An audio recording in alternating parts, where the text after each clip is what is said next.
प्रिय मित्रों, एक बार फिर से आप सभी को जय मसीह की। आज की इस वीडियो के अंदर हम नीति वचन की पुस्तक का अध्ययन करेंगे।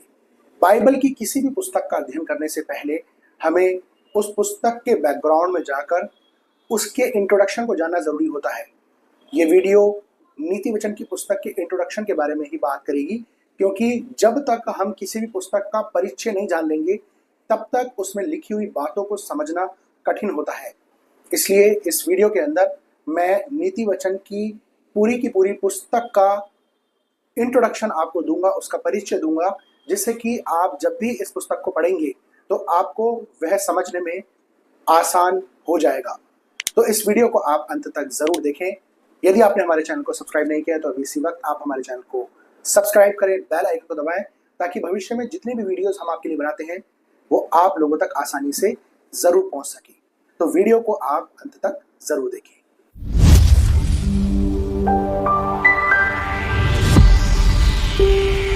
प्रिय मित्रों, जब हम नीति वचन की पुस्तक के बारे में बात करते हैं तो नीति वचन की पुस्तक किसी भी व्यक्ति के प्रतिदिन जीवन जीने के लिए बुद्धि की बातों को समझाना और बुद्धि की बातों को उनके जीवन में लागू करना, उसके विषय में बात करती है, ताकि धर्मी जन परमेश्वर का भय माने और उसके मार्गों पर चल सके।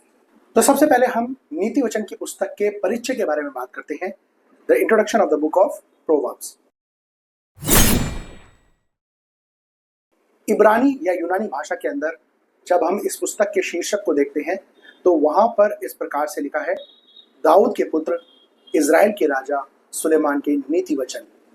यदि हम हिंदी की बाइबल के अंदर भी इस पुस्तक के शीर्षक को पढ़ें तो वहां पर भी यही दिया गया है जो हमें इब्रानी और यूनानी भाषा के अंदर मिलता है। यह संपूर्ण पुस्तक नीति वचन की सामग्री से भरी हुई है और इस पुस्तक के अंदर आपको वो सारी बातें मिलेंगी जो किसी भी व्यक्ति के जीवन में प्रतिदिन बहुत सी बातों को करने के लिए बताती है।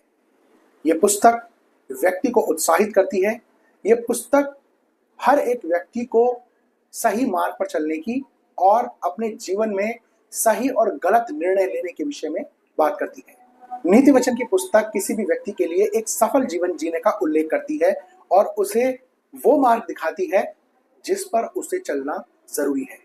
जब हम इस पुस्तक के लेखक के विषय में बात करते हैं तो हमें पता चलता है कि ये सुलेमान के नीति वचन है, जो हमें इस पुस्तक नीति वचन उसके एक अध्याय और एक पद में मिल जाता है। यदि आप पहला राजा उसका 4 अध्याय और उसके 39 पद से लेकर 34 पद तक पढ़ेंगे तो वहां पर सुलेमान के विषय में बात की गई है और उसके विषय में जो 32 पद है वहां पर इस प्रकार से लिखा है, उसने 3000 नीति वचन कहे और उसके 1005 गीत भी हैं। सुलेमान की बुद्धिमत्ता का वर्णन पवित्र शास्त्र स्वयं देता है। तो सुलेमान के द्वारा लिखे गए बहुत से नीति वचनों को हम बाइबल में पाते हैं और उसने बहुत से ऐसे गीत भी लिखे जो हमें इस पुस्तक में नहीं मिलते हैं।